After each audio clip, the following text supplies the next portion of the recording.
ಶಿವನ್ ಕ್ಷೇತ್ರದಲ್ಲಿ ಶಿವನ್ ಪರಿಪೂರ್ಣ ಅನುಗ್ರಹ ಇದ್ದಂತ ಸ್ಥಳದಲ್ಲಿ ಆ ದೇವಿ ಅನುಗ್ರಹ, ಆ ನನ್ನ ತಂದೆ ಹರಿಹರಪ್ಪಾಜಿ ಕೃಪೆಯಿಂದ ಒಂದೊಂದು ಗಿಡದಲ್ಲಿ ಒಂದೊಂದು ಜೀವಿ ನೋಡಿದ್ರೆ ಸಪ್ತ ಮಾತ್ರಿಕೆಯರ ಅದು ಸೂಕ್ಷ್ಮ ಜ್ಞಾನದಲ್ಲಿ ನೋಡ್ಬೇಕಾಗುತ್ತೆ. ಈ ಶಕ್ತಿಗಳನ್ನೆಲ್ಲವೂ ಡಿಸ್ಟರ್ಬ್ ಮಾಡೋರು ಯಾರು ತೊಂದರೆ ಕೊಡೋರು ಇವರೇ ನವಗ್ರಹಗಳು. ಅವ್ರನ್ನೇನ್ ಮಾಡಿದ್ರು ಪಾದದಡೆ ಇಟ್ಕೊಂಡ್ಬಿಟ್ರು. ನೀವು ತೊಂದರೆನ ಕೊಡ್ಬೇಡಿ, ನನ್ನ ಕ್ಷೇತ್ರಕ್ಕೆ ಬಂದಂತ ಭಕ್ತ ಎಷ್ಟು ನೋವಿಂದ ಬಂದಿರ್ತಾನೆ, ಇನ್ ಮುಂದೆ ಕೊಡಬಾರ್ದು ಅನ್ನೋದಕ್ಕೆ ತಾಯಿ ಇಟ್ಕೊಂಡು ಎಲ್ಲಾ ಸಮಸ್ಯೆ ಬಂದಾಗ್ಲೂ ಅವ್ರ ಹತ್ರ ಈಗ್ಲೂ ಕೂಡ ನಿರಂತರವಾಗಿ ಅವರ ಸಂಪರ್ಕದಲ್ಲಿ ಅವ್ರು ಏನೇ ಒಂದು ವಿಚಾರ ಇದ್ದು ಹೇಳ್ಕೊಡ್ತಾರೆ.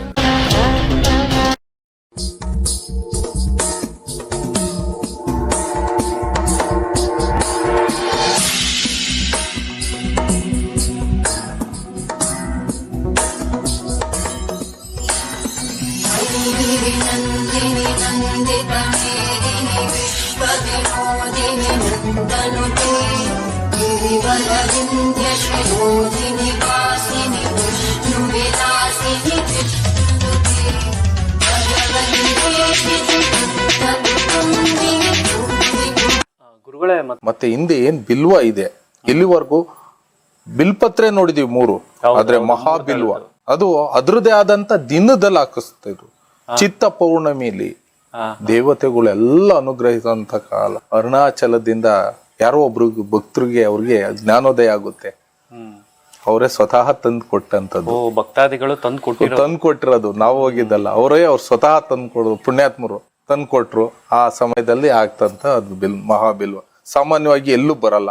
ಶಿವನ್ ಕ್ಷೇತ್ರದಲ್ಲಿ ಶಿವನ್ ಪರಿಪೂರ್ಣ ಅನುಗ್ರಹ ಇದ್ದಂತ ಸ್ಥಳದಲ್ಲಿ ಆ ದೇವಿ ಅನುಗ್ರಹ, ಆ ನನ್ನ ತಂದೆ ಹರಿಹರಪ್ಪಾಜಿ ಕೃಪೆಯಿಂದ ಗುರುಗಳು, ವಸಿಷ್ಠ ಮಾಮುನಿಗಳು, ವಿಶ್ವಾಮಿತ್ರರು, ಧರ್ಮ ದೇವತೆ, ಮತ್ತೆ ಆಂಜನೇಯ ಸ್ವಾಮಿ, ಸತ್ಯದೇವರು ಎಲ್ಲ ನಮ್ಮ ತಂದೆ ತಾಯಿಗಳು ದೇವನ್ ದೇವತೆಗಳು ಅನುಗ್ರಹದಿಂದ ಅಲ್ಲಿ ಸದಾ ಕಾಲ ಚಿದಾನಂದವಾಗಿ ಬೆಳೀತಾ. ನಾವು ನೋಡಿರೋ ಹಂಗೆ ಬಿಲ್ವಪತ್ರೆ 3 ದಳದ್ ಇರುತ್ತೆ. ಇಲ್ಲಿ ವಿಶೇಷ ನಾನು ನೋಡಿರೋದು ಆಶ್ಚರ್ಯ ಆಯ್ತು. ಹೌದು, ಅದು ಹೇಗೆ ಅದು ಮಹಾಬಿಲ್ವ ಶಿವನ್ಗೆ ಬಹಳ ಪ್ರಿಯ. ಅರುಣಾಚಲನ ಶಿವನ ಮತ್ತೆ ಸಪ್ತ ಮಾತ್ರಿಕರು ಪರಿಪೂರ್ಣವಾಗಿ ಅಲ್ಲಿ ಆ ಒಂದೊಂದು ಗಿಡದಲ್ಲಿ ಒಂದೊಂದು ಜೀವಿ ನೋಡಿದ್ರೆ ಸಪ್ತ ಮಾತ್ರಿಕೆಯರ ಅದು ಸೂಕ್ಷ್ಮ ಜ್ಞಾನದಲ್ಲಿ ನೋಡ್ಬೇಕಾಗುತ್ತೆ. ಅದು ಇರುವೆ ಕಾಣುತ್ತೆ, ಆದ್ರೆ ಸಪ್ತ ಮಾತ್ರಿಕೆಯರು ಕಾಣ್ತಾರೆ. ಅಲ್ಲಿ ಆ ಒಂದು ವೃಕ್ಷದಲ್ಲಿ ಸಪ್ತ ಮಾತ್ರಿಕೆಯರು ನೆಲೆಸಿರ್ತಾರೆ. ಅಷ್ಟು ವಿಶೇಷತೆ ಬಿಲ್ವಪತ್ರೆ. ಹೌದು, ಬಿಲ್ವಪತ್ರೆಯಲ್ಲೇ ಶಿವ ನೆಲೆಸಿರ್ತಾರೆ. ಮಹಾಬಿಲ್ವದಲ್ಲಿ ಮಹಾಶಿವನು ನೆಲೆಸಿರ್ತಾರೆ. ಶಿವನ ಅಂಶ ಯಾರ್ಯಾರು ಧರಿಸಿರ್ತಾರೋ ಸಪ್ತ ಮಾತ್ರಿಕೆಯರು, ಸಪ್ತ ಗುಣಗಳು, ಸಪ್ತ ಶಕ್ತಿಗಳು, ಸಪ್ತ ಜ್ಞಾನೋದಕ ಶುದ್ಧ ಜ್ಞಾನನೂ ಇರುತ್ತೆ. ಆ ಸ್ಪರ್ಶ ಮಾಡೋದ್ರಲ್ಲೇ 7 ಜನ್ಮದ್ದು ಪುಣ್ಯ ಬರುತ್ತೆ. ಅದನ್ನ ಆ ದಿನ ಚೈತ್ರ ಪೌರ್ಣಮಿ ವಸಂತ ಕಾಲದಲ್ಲಿ ಹೆಂಗೆ ಚಿಗುರುತ್ತದೋ ಅಂತ ಒಂದು ಕಾಲದ ಭಗವಂತನ ಸಮಯ ಅಂತ ಇರುತ್ತೆ. ಆ ಸಮಯದಲ್ಲಿ ನಮಗೂ ಗೊತ್ತಿಳ್ದಿಲ್ಲ. ಯಾರೋ ಭಕ್ತ ಅಲ್ಲಿ ಹೋಗಿರ್ತಾರೆ, ತರ್ಬೋದಾ ಅಂತಾರೆ, ಆನಂದವಾಗಿ ತರ್ ನಿಂತೀವಿ. ಪುಣ್ಯಾತ್ಮರು ನಮ್ಮ ಜೊತೆ ಕೈ ಜೋಡಿಸಿದ್ರು, ಇನ್ನೊಬ್ರು ಪುಣ್ಯಾತ್ಮರು ಮಾಲಿಂಗ ಸ್ವಾಮಿ ಅಂತ, ಅವರು ನಾವು ಹಾಕಿದ್ದು ಇವತ್ತು ಆನಂದವಾಗಿ ಬೆಳೀತಾ ಇದೆ. ತುಂಬಾ ಚೆನ್ನಾಗಿದೆ, ಅದು ನೋಡಿದ್ರೇನೆ ಆನಂದ ಆಗುತ್ತೆ, ಅಷ್ಟು ಚೆನ್ನಾಗಿದೆ ಗುರುಗಳ ಬಿಲ್ವ ವೃಕ್ಷ. ಮತ್ತೆ ಇನ್ನೊಂದು ವಿಷಯ ನೀವು ಹೇಳ್ತಾ ಇದ್ರಿ, ಇಲ್ಲಿ ಅಮ್ಮನವರು ನೆಲೆಸಿರೋದು ಅಂದ್ರೆ ಈ ಒಂದು ಸ್ಥಳ ಒಂದು 54 ಶಕ್ತಿ ಪೀಠಗಳಿಗೆ ಸಮಾನವಾದಂತ ಇದು. ಒಂದು ದರ್ಶನ ಮಾಡಿದ್ರೇನೆ ಒಂದು 54 ಶಕ್ತಿ ಪೀಠ ದರ್ಶನ ಮಾಡಿದ್ದು ಪುಣ್ಯ ಫಲ ದೊರೆಯುತ್ತೆ ಅಂತ ತಿಳಿಸ್ಕೊಟ್ರೆ, ಸೊ ಅದು ಯಾಕೆ ಅಷ್ಟೊಂದು ವಿಶೇಷತೆ ಇಲ್ಲಿ ಅಮ್ಮನವರಲ್ಲಿ ಇದೆ ಅಂತ ಅದ್ರ ಬಗ್ಗೆ ಎಲ್ಲಾ ಕ್ಷೇತ್ರದಲ್ಲಿ ಒಂದೊಂದು ಶಕ್ತಿ ಇಟ್ಟಿದ್ದಾರೆ. ಅವೆಲ್ಲವೂ ಶಕ್ತಿ ಸೇರಿ 18 ಶಕ್ತಿಗಳಾಗಿದೆ. ಆ 18 ಭುಜದಲ್ಲೇ ಶಕ್ತಿ ಇಟ್ಕೊಂಡ್ಬಿಟ್ಟಿದ್ದಾಳೆ ತಾಯಿ. ಆ ಭುಜದ ಶಕ್ತಿ ಹೋದ್ಮೇಲೆ ತನ್ನ ಹುಟ್ಟಿನ ಶಕ್ತಿ ಬರಬೇಕು, ಗರ್ಭ. ಕೊನೆಗೆ ಎಲ್ಲವೂ ಸ್ಥಿತಿ ಬರೋದೇ ಲಿಂಗ ಸ್ವರೂಪಿ, ಅಲ್ಲಿಗೆ ಇಟ್ಕೊಂಡ್ಬಿಟ್ಟಿದ್ದಾಳೆ. ಈ ಶಕ್ತಿಗಳನ್ನೆಲ್ಲವೂ ಡಿಸ್ಟರ್ಬ್ ಮಾಡೋರು ಯಾರು ತೊಂದರೆ ಕೊಡೋರು ಇವರೇ ನವಗ್ರಹಗಳು. ಅವ್ರನ್ನೇನ್ ಮಾಡಿದ್ರು ಪಾದದಡೆ ಇಟ್ಕೊಂಡ್ಬಿಟ್ರು. ನೀವು ತೊಂದರೆನ ಕೊಡ್ಬೇಡಿ, ನನ್ನ ಕ್ಷೇತ್ರಕ್ಕೆ ಬಂದಂತ ಭಕ್ತ ಎಷ್ಟು ನೋವಿಂದ ಬಂದಿರ್ತಾನೆ, ಇನ್ ಮುಂದೆ ಕೊಡಬಾರ್ದು ಅನ್ನೋದಕ್ಕೆ ತಾಯಿ ಇಟ್ಕೊಂಡ್ಬಿಟ್ರು. 54 ಶಕ್ತಿ ಪೀಠದಲ್ಲಿ ಏನೇನ್ ಶಕ್ತಿ ಇದೆಯೋ ಪರಿಪೂರ್ಣ ಸಾಧಕರು ನಿಷ್ಕಲ್ಮಶವಾಗಿ ಬಂದು ಕೂತ್ಕೊಂಡ್ಬೇಡ್ದಾಗ ಆ ಶಕ್ತಿನ ನೋಡ್ಬೋದು. ಅದು ಆನಂದ ಆಗಿದೆ ಎಲ್ರಿಗೂ. ಮತ್ತೆ 12 ಲಿಂಗಗಳ ದರ್ಶನ ಮಾಡೋದು ಒಂದೇ, ಈ ದೇವಿಯ ಗರ್ಭನಾಭಿತವ ಇರ್ತಕ್ಕಂತ ಶಿವಲಿಂಗ ದರ್ಶನ ಮಾಡೋದು ಒಂದೇ. ಅದು ಎಷ್ಟೋ ಭಕ್ತರಿಗೆ ಅನುಭವ ಆಗಿದೆ. ಈ ಕ್ಷೇತ್ರದ ಒಂದು ಇತಿಹಾಸ ಅಂದ್ರೆ ಈ ಒಂದು ಅಮ್ಮನವ್ರದ್ದು ಈ ವಿನ್ಯಾಸ ಹೀಗೆ ಬರಬೇಕು ಅಂತ ಸೊ ಅದು ಹೇಗೆ ಅದು ನಿಮ್ಮಲ್ಲಿ ಮೂಡಿದ್ದು ಗುರುಗಳೇ, ಅದು ಈ ರೀತಿಯಾಗಿ ಅಮ್ಮನವರು ವಿಗ್ರಹ ಬರಬೇಕು ಅಂತ? ಪ್ರತಿದಿನ ಅಮ್ಮ ಮಲ್ಕೊಳ್ಳುವಾಗಲಿ ನನ್ನ ಕೆಲಸ ಮಾಡುವಾಗಲಿ ಪ್ರತಿ ಕ್ಷಣನೂ ನನ್ನ ಹತ್ರ ಮಾತಾಡ್ತಿರೋರು. ನೀವ್ ಹೇಗ್ ಮಾತಾಡ್ತಿರೋ ಹಾಗೆ ನನ್ನ ಮೈ ಮೇಲೆ ದೇವ್ರು ಬಂದಿದ್ದಲ್ಲ, ನೇರವಾಗಿ ಬಂದು ಹೀಗೆ ಮಾತಾಡೋರು. ಪ್ರತಿಯೊಂದು ವಿನ್ಯಾಸ ತೋರ್ಸೋರು. ಶಿಲ್ಪಿಗಳಿಗೆ ಹೇಳ್ದಾಗ ಇದು ಹುಚ್ಚುತನ ಅಂತಂದ್ರು. ತುಂಬಾ ದೊಡ್ಡ ಶಿಲ್ಪಿಗಳೇ ಅವರು ಮಾಡಿದವರು, ನರೇಶ್ ಅಂತ ಪಾಪ. ಅವ್ರಿಗೆ ಹೇಳಿದ್ರೆ ಅವರು ತುಂಬಾ ಮಾಸ್ಟ್ರು, ಸುಮಾರು ಜನಕ್ಕೆಲ್ಲ ಕಲಿಕೆಲ್ಲ ಕಳ್ಸಿಕೊಟ್ಟಿದ್ದಾರೆ ಶಿಲ್ಪಿಗಳು, ಪುಣ್ಯಾತ್ಮರು. ಇದು ಹುಚ್ಚುತನ ಅಂತಾರೆ, ನಾನು ಎಲ್ಲೂ ನೋಡಿಲ್ಲ ಇದು, ನೀವ್ ಯಾಕೆ ಈ ತರ ಮಾಡ್ತಿದ್ದೀರಾ, ನಮಗ್ ಬೇಕು ನೋಡಿ, ನಿಮ್ಗೆ ಅನುಗ್ರಹ ಇದೆ ದೇವಿದು, ಮಾಡ್ಕೊಡೋಗಿರಿ. ಅವರು 1 ವಾರ ಟೈಮ್ ತಗೊಂಡ್ರು, ನಮ್ಮ ಹತ್ರ ಎಲ್ಲ ವಿಚಾರ ತಗೊಂಡ್ರು, ಡ್ರಾಯಿಂಗ್ ಮಾಡಿದ್ಮೇಲೆ ಹೇಳಿದ್ರು ನೋಡಿ ಇನ್ನೊಂದ್ಸತಿ ಯೋಚನೆ ಮಾಡಿ ಇದು ಮಾಡೋದಕ್ಕೆ ಮುಂಚೆ ಅಂದ್ರು. ಇಲ್ಲ ನನಗ್ ಬೇಕು, ಆಯ್ತು ಮಾಡ್ಕೊಡ್ತೀನಿ ಅಂದ್ಬಿಟ್ಟು ಸುಮಾರು 2-3 ವರ್ಷ ತಗೊಂಡ್ರು ಮಾಡೋದಕ್ಕೆ, ಪೂರ್ಣ ಮಾಡೋದಕ್ಕೆ. ಪೂರ್ಣ ಆಗೋದಕ್ಕೆ 3 ವರ್ಷ ತಗೊಂಡ್ರು. ಒಂದೊಂದು ಉಳಿ ಪೆಟ್ಟಿನಲ್ಲೂ ಅಲ್ಲಾಗಂತ ಅನುಭವನ ಇಲ್ಲಿ ನಮ್ಗೆ ಜೀವನದಲ್ಲಿ ಅನುಭವ ಆಗಿದೆ. ಅಲ್ಲೇನಾದ್ರು ನಿಲ್ಲಿಸ್ರು ಅಂದ್ರೆ ಇಲ್ಲಿ ಸಮಸ್ಯೆ ಆಗೋದು.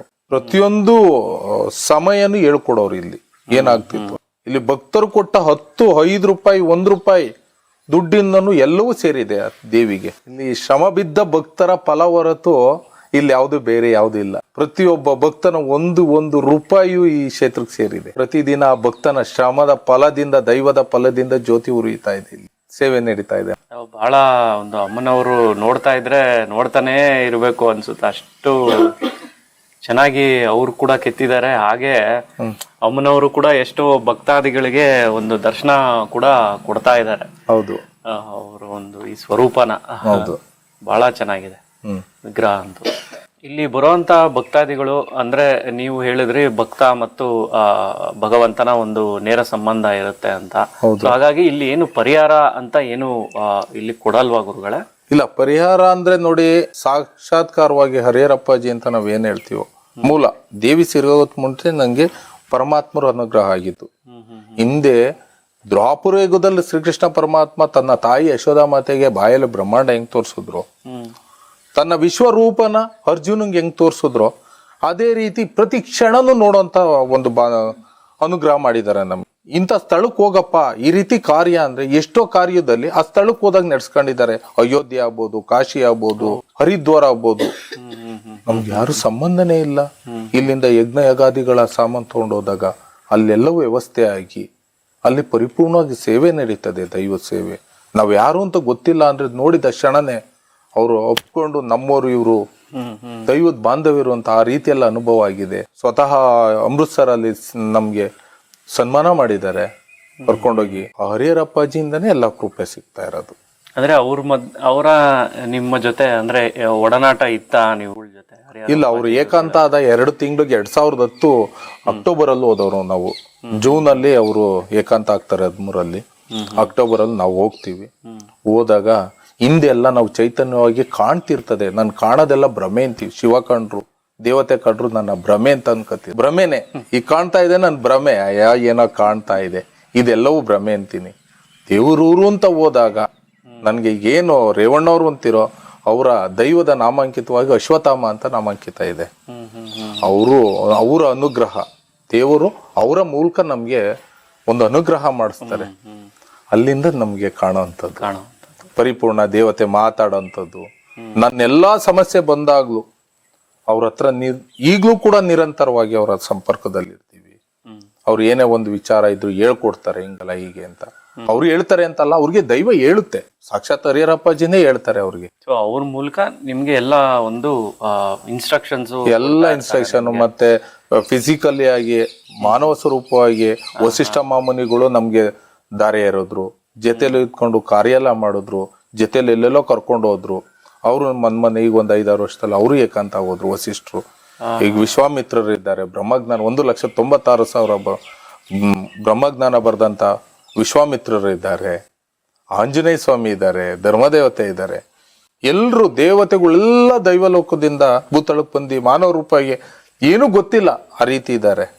ಒಂದು ವಿಚಾರ ಕೂಡ ಇನ್ನು ಮುಂಬರುವ ನಮ್ಮ ಒಂದು ನಮ್ಮ ಚಾನೆಲ್ಗೆ ಆ ಒಂದು ಮಾಹಿತಿ ಕೂಡ ತಾವು ನೀಡಬೇಕು. ನೋಡೋಣ, ದೈವದ ಅನುಗ್ರಹ, ಆ ದೈವ ಏನಾಗುತ್ತೋ ಸಿಗ್ಲಿ ಅಲ್ಲ, ದೈವದ ಅನುಗ್ರಹ, ಆ ದೈವ ಏನೋ ಈ ಕ್ಷಣದಲ್ಲಿ ನಿಮ್ಗೆ ಆ ಒಂದು ಅನುಗ್ರಹ ಮಾಡಿಸಿದೆ, ಆ ಕಾರಣದಿಂದ ದೈವ ಅನುಗ್ರಹದಿಂದ ಮಾತಾಡ್ತಿದ್ದೇನೆ ಹೊರ್ತು ಬೇರೆ ಯಾವುದೂ ಇಲ್ಲ. ಹೌದು. ಎಲೆಮರೆಕಾಯಿ ನಂಗೆ ಇರುವಂತ ಪರಮಾತ್ಮ ಹೇಳಿರೋದು ನಮ್ಗೆ. ಬ್ರಹ್ಮಾಂಡವನ್ನು ನೋಡಿದ್ರು ಎಲೆಮರೆಕಾಯಿ ನಂಗೆ ಇರ್ಬೇಕು, ಏನು ಮಾಡಬಾರ್ದು. ಆದ್ರೆ ಯಾವ ಸಮಯಕ್ಕೆ ಏನಾಗುತ್ತೋ ಅದು ಮನೆ